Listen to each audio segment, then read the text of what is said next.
고난주간 특별 새벽 예배 넷째 날입니다. 다 함께 사도신경으로 우리의 신앙을 고백하겠습니다. 전능하사 천지를 만드신 하나님 아버지를 내가 믿사오며 그 외아들 우리 주 예수 그리스도를 믿사오니 이는 성령으로 잉태하사 동정녀 마리아에게 나시고 본디오 빌라도에게 고난을 받으사 십자가에 못 박혀 죽으시고 장사한 지 사흘 만에 죽은 자 가운데서 다시 살아나시며 하늘에 오르사 전능하신 하나님 우편에 앉아 계시다가 저리로서 산 자와 죽은 자를 심판하러 오시리라. 성령을 믿사오며 거룩한 공회와 성도가 서로 교통하는 것과 죄를 사하여 주시는 것과 몸이 다시 사는 것과 영원히 사는 것을 믿사옵나이다. 아멘. 찬송가 144장입니다. 찬송가 144장 이후에 반주 부장님으로 섬기시는 곽진희 집사님 나오셔서 기도해 주시겠습니다. 144장입니다.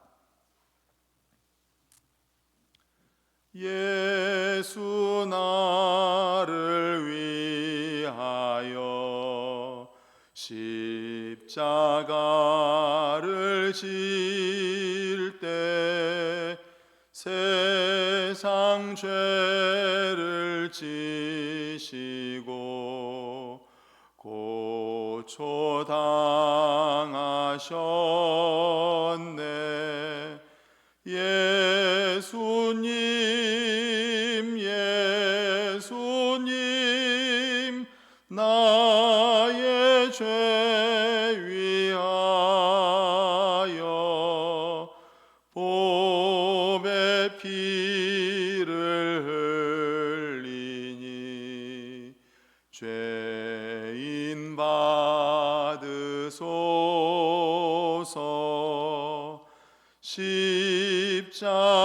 십자가를 지심은 무슨 죄가 있나. 저 무지한 사람들 메시아 죽였네.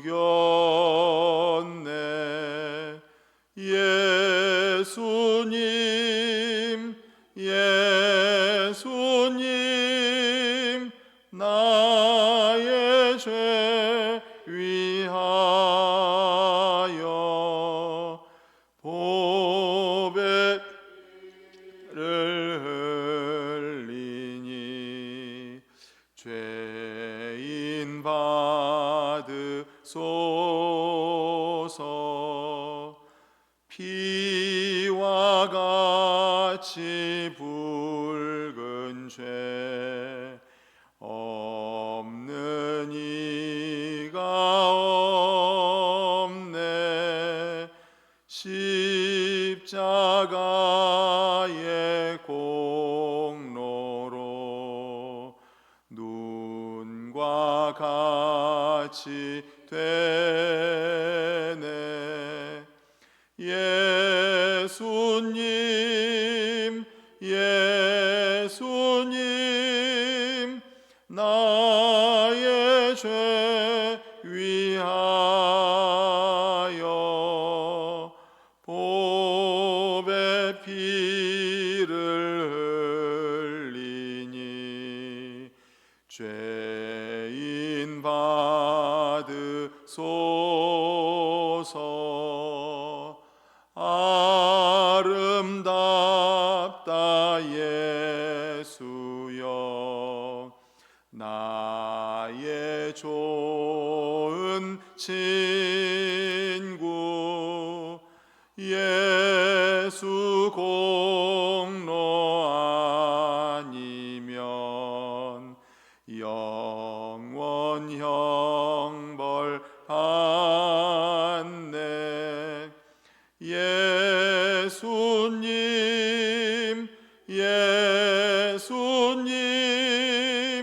나의 죄 위하여 보배 피를 흘리니 죄인 받으소서.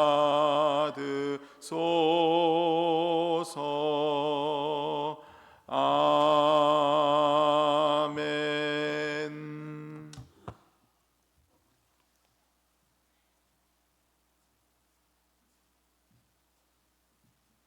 기도드리겠습니다.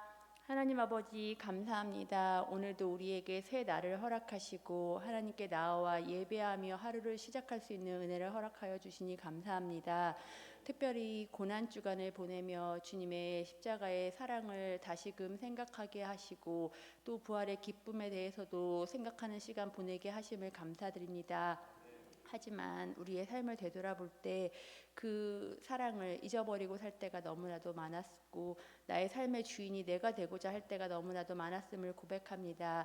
이 시간 우리의 연약함을 주님 앞에 내려놓사오니 용서하시고 우리 앞으로의 삶은 예수님의 제자로서 또한 참된 하나님의 자녀로서의 삶을 살아가기에 부족함이 없도록 붙잡아 주옵소서. 또한 예수님의 사랑과 부활의 기쁨을 먼저 경험한 자로서 아직도 이를 모르고 있는 이들에게 나아가 하나님 전할 수 있는 자의 삶도 살아가게 하시고 특별히 우리 교회가 봄 행축을 준비하고 있습니다. 우리 모두 하나가 되어서 하나님의 사랑을 전하고 이 복음을 전하는 데 열심을 다하게 하시고 또 태신자들의 마음을 문을 열어주셔서 이번 봄 행축을 통하여서 구원의 은혜를 경험할 수 있는 기회가 될 수 있도록 도와주옵소서.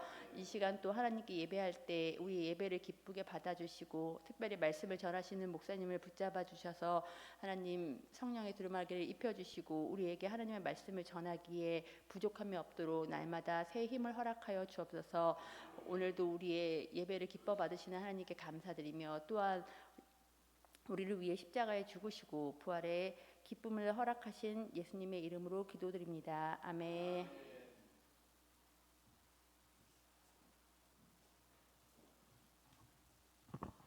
네, 하나님께서 우리에게 주시는 말씀은 마가복음 12장 28절에서 34절입니다. 신약성경 76페이지에 있습니다. 마가복음 12장 28절부터 34절까지 신약성경 76페이지. 예, 우리 다 같이 읽겠습니다. 시작. 서기관 중 한 사람이 그들이 변론하는 것을 듣고 예수께서 잘 대답하신 줄을 알고 나와 묻되 모든 계명 중에 첫째가 무엇이니까? 예수께서 대답하시되 첫째는 이것이니 이스라엘아 들으라. 주 곧 우리 하나님은 유일한 주시라. 내 마음을 다하고 목숨을 다하고 뜻을 다하고 힘을 다하여 주 너의 하나님을 사랑하라 하신 것이요. 둘째는 이것이니 내 이웃을 내 자신과 같이 사랑하라 하신 것이라. 이보다 더 큰 계명이 없느니라. 서기관이 이르되 선생님이여 옳소이다. 하나님은 한 분이시요 그 외에 다른 이가 없다 하신 말씀이 참이니이다.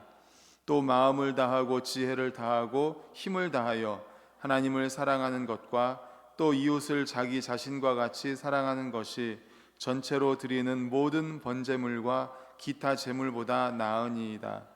예수께서 그가 지혜 있게 대답함을 보시고 이르시되 내가 하나님의 나라에서 멀지 않도다 하시니 그 후에 감히 묻는 자가 없더라. 아멘. 오늘은 이 본문으로 사랑해야 할 이웃 환경이라는 제목의 말씀으로 함께 은혜를 나누고자 합니다.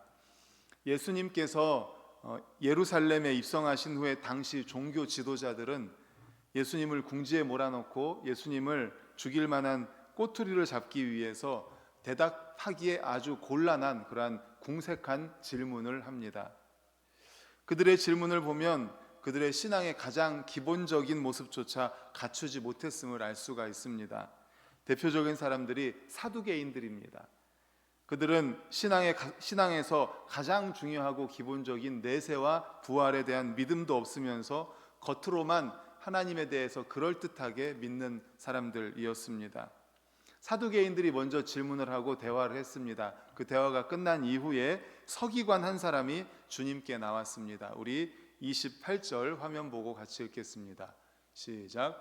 서기관 중 한 사람이 그들이 변론하는 것을 듣고 예수께서 잘 대답하신 줄을 알고 나와 묻되 모든 계명 중에 첫째가 무엇이니까? 아멘. 읽은 것처럼 서기관 중에 한 사람이 이제 사두개인들에 대해서, 사두개인들과 예수님 변론에 대해서 그 이야기를 듣고 예수님이 잘 대답하신 줄 알고 이제 서기관이 나와서 묻는 겁니다. 예수님에게 모든 계명 중에 첫째가 무엇입니까? 그러니까 예수님께서는 두 가지를 말씀하시죠. 우리가 잘 아는 대로 하나님 사랑과 뭐죠? 이웃 사랑이죠. 예. 하나님 사랑에 대해서 말씀하시고 이제 이웃 사랑에 대해서 말씀하시는데 31절을 이어서 읽겠습니다. 시작. 둘째는 이것이니 내 이웃을 내 자신과 같이 사랑하라 하신 것이라.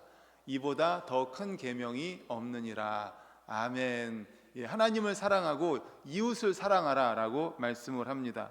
그런데 이웃을 사랑하는데 어느 만큼 사랑하라고 말씀하세요? 내 자신과 같이 사랑하라. 너무나 어마어마한 명령을 말씀하신 거예요. 우리가 우리 자신을 정말 사랑하죠. 그런데 나 자신과 같이 이웃을 사랑하라는 정말 어마어마한 명령을 하신 것입니다. 단순히 그냥 사랑해라 라고 말씀하신 것이 아닙니다. 얼만큼, 어떻게, 얼마만큼을 사랑해야 하는지 기준을 정해주시고 그 기준만큼 사랑하라고 말씀하신 것입니다. 그런데 말씀드린 것처럼 내 이웃을 내 자신과 같이 사랑하라니요. 우리도 이 말씀을 들으면서 어떻게 나 자신처럼 이웃을 사랑할 수 있을까라고 생각하실 것입니다. 우리 가운데 우리는 우리 자신을 굉장히 귀하게 생각합니다. 그런데 내가 귀하게 생각하는 것만큼 이웃을 귀하게 생각한다거나 나에게 쏟는 정성만큼, 내가 먹는 것만큼, 또 내가 입고 다니고 내가 누리는 것만큼 똑같이 이웃에게 그렇게 정성을 쏟을 분들은 아마 별로 없을 것입니다. 아마 거의 없을 것입니다. 정말 쉽지 않은 일입니다. 그렇다면 여기서 우리의 이웃이 누구인지를 한번 살펴보려고 합니다. 누가복음 10장에 보면 우리의 이웃이 누구인지 주님께서 분명히 말씀해 주고 계십니다. 바리새인들이 주님께 나와 어떻게 해야 영생을 얻을 수 있는지 물어보자 주님께서는 오늘 본문에서와 같은 말씀을 하십니다. 다시 그들은 주님께 묻습니다. 화면 보시고 읽겠습니다. 시작. 그 사람이 자기를 옳게 보이려고 예수께 여짜오되 그러면 내 이웃이 누구니까? 아멘. 이웃이 누굽니까? 라고 질문을 합니다. 그러자 우리가 잘 아는 이제 사마리아인의 비유를 이야기를 하죠.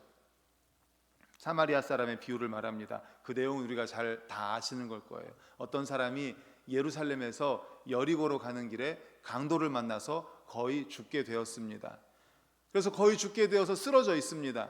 그런데 그 옆을 누가 지나가요? 제일 먼저 제사장이 지나갑니다. 제사장, 지금으로 말하면 목사죠. 목사가 지나가는데 못 본 채하고 그냥 지나가 버립니다. 두 번째로 누가 지나갑니까? 레위인이 지나갑니다. 레위인도 비슷하죠. 그리고 우리 그리스도인이라고 볼 수가 있을 것 같아요. 옆으로 지나갑니다. 그런데 역시 또 못 본 채하고 또 지나갑니다. 그런데 세 번째 누가 지나갑니까? 사마리아인이 지나가요. 그런데 사마리아인이 지나가다가 그를 보고서는 불쌍히 여기고 그를 치료해 줍니다. 치료해 주고 그리고 나귀에 싣고 그리고 여관에 가가지고 그 사람을 간호하면서 그리고 떠나면서도 또 이 사람한테 더 부족한 것이 있다면 내가 돈을 더 줄 테니까 끝까지 좀 잘 간호해 달라고 그렇게 이야기를 합니다. 그에게 큰 사랑을 베풀었습니다. 그러면서 주님께서 물어보죠. 그러면 내 이웃이 누구냐라고 이렇게 질문을 합니다. 그랬을 때 뭐라고 말합니까? 사랑을 베푼 사마리아 사람이 이웃입니다. 그러니까 가서 너도 이와 같이 하라라고 말을 합니다.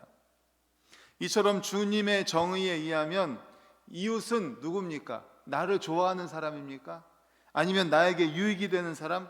나와 가까운 사람? 그 사람들만을 이웃이라고 합니까? 그렇지 않습니다. 이 강도 만난 사람의 이웃은 그 사람과 전혀 상관이 없었던 사마리아 사람이 진짜 이웃이었죠. 그렇습니다. 나와 전혀 상관이 없어도 나의 도움이 필요하고 나의 사랑이 필요한 모든 사람을 주님께서는 이웃이라고 정의하고 계십니다. 같은 말씀이 산상수훈에도 있습니다. 마태복음 5장 46절 47절을 화면 보고 읽겠습니다.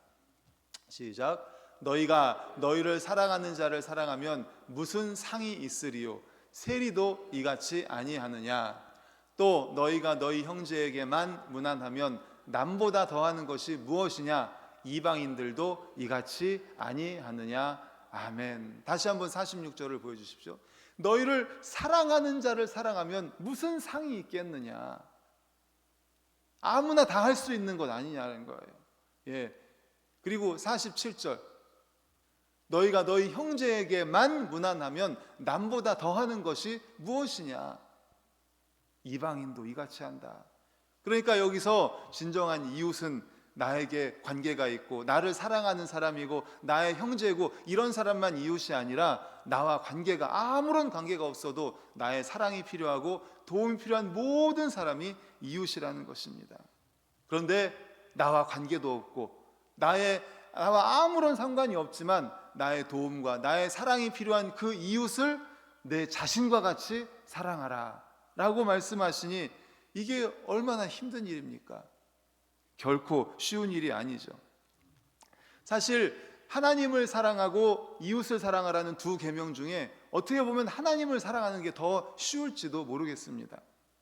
왜냐하면 하나님은 언제나 변함없이 신실하시고 우리가 정말 최선을 다해서 하나님 앞에 기도하고 또 하나님이 세우신 교회를 섬기고 그렇게 하면은 하나님은 신실하시기 때문에 우리에게 은혜를 베푸시고 또 기도의 응답도 해주시잖아요. 그런데 이웃을 사랑하는 것은 굉장히 상대적입니다. 때로 오해받고 상처도 받습니다. 때로는 좌절하기도 합니다.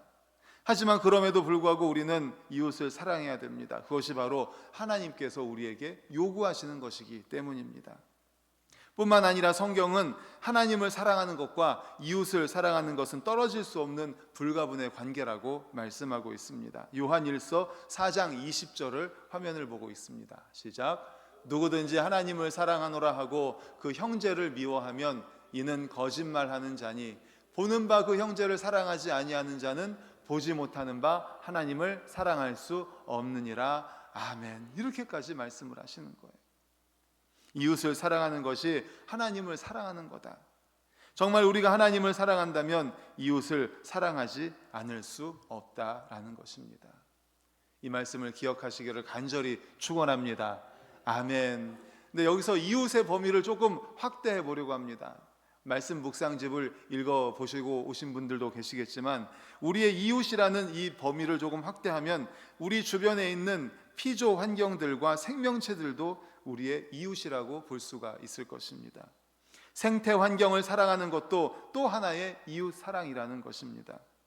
환경 오염으로 피해를 입고 있는 환경 약자들을 사랑하고 돕는 것 또한 이웃 사랑이라는 것이죠.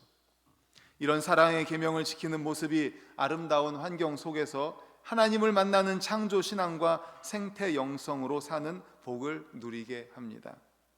그렇게 살 때 우리가 지구도 살리고 또 우리의 영혼도 풍성하게 하고 선교의 사명까지 감당하게 될 것입니다. 그러므로 우리 이웃을 우리 자신과 같이 사랑하라는 주님의 말씀이 우리 모든 성도님들의 신앙생활과 삶에서 이루어지기를 간절히 축원합니다. 아멘. 우리 다 같이 찬송하시고 기도하도록 하겠습니다.